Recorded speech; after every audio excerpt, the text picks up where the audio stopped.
og velkommen til min kanal i dag. Det ble dårlig lys her, unnskyld, vi har ikke sånn lampe over taket der. Altså, jeg vil bare si at i dag så kommer det ikke til... Jeg må litt på skrattskjønner for det, ellers så synes ikke fjeset mitt. Men i dag blir det ikke noen effekter. Altså, fordi, ja, jeg gjør det ikke det. Fordi at jeg har tenkt å drive mer med YouTube, fordi når jeg skal til Nord-Norge til bestemor, så da har jeg en skikkelig god idé til når jeg skal dit da.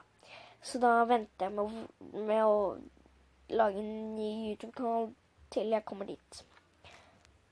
Ja, så fordi når jeg ikke kommer til å lage det, så vet dere hvorfor liksom, hvis dere skjønner.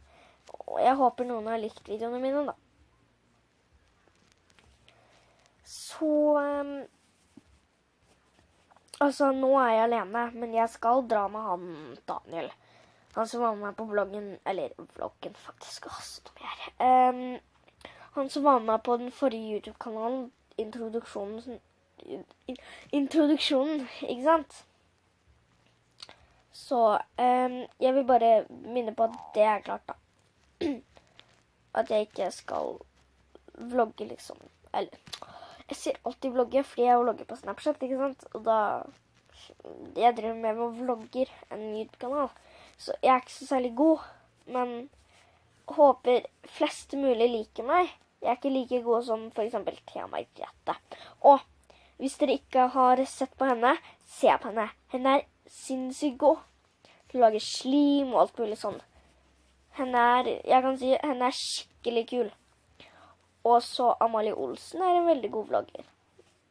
Ja, det er de jeg anbefaler nå. I hvert fall. Det er de jeg har lyst til å anbefale nå.